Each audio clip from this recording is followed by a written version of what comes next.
Welcome to San Diego Market Movers. I'm your host, Valley, and I'm here with Angi Ciccarelli and Woody Henderson. Welcome, guys. Thanks for being here. Thanks for having us. Yeah. I love this kind of contrast here because we have an Orange County realtor and we have a San Diego realtor. I know in California you can do sales anywhere, but those are kind of your areas that you work. So Woody, tell us a little bit about the market for buyers contrasted to sellers that you're seeing in San Diego.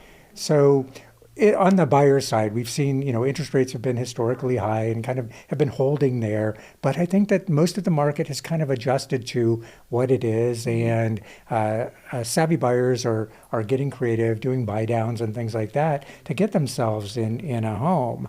On the listing side, we're seeing that the market's been cooling a little bit. We're seeing more inventory come on the market, which is great for buyers that have been kind of sitting on the sidelines. There's more to look at, but also with more inventory, sellers may be a little more inclined to offer some concessions to help with the purchase. So the market's coming more into balance, just cooling slightly from the superheated market that we've had in the past several years. So. And each county has kind of its own kind of market, right? So San Diego isn't going to bleed into Orange County necessarily, though we're kind of sister markets. So what are you seeing, Angi, on your side when it comes to the buyers or sellers and how they position themselves? Well, it actually runs right straight in line with what Woody is saying too, because as you're seeing is that people before you have a buyer come in and if they were interested, you would have a call quickly. There'd be, we want to make an offer. Now they're looking at all the opportunities and options as they should, because they have the opportunities and they have the options out there now that weren't there the past few years.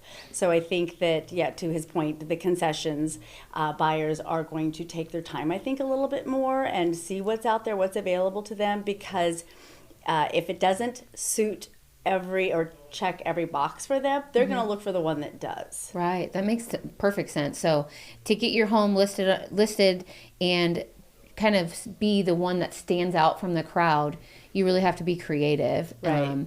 It has to be the one a strong buyer knows what they want. Right. So push your property, the strong points about your property first so that they can see those and really gravitate to it quickly. Right, and so I think with American Dreams, we set it up where there's a 3D tour, there's a floor plan, there's really lovely photography, so that you can get a really good idea of what the property looks like before you even enter in. Oh, yeah. But then you get to feel the vibe or the hug in it when you are there personally. Totally. Well, I love this duo. I love to see you guys in here together. Thank you for being on San Diego Market Movers, and we're welcome back soon. Thanks. Okay? Thanks for having us. Thanks all.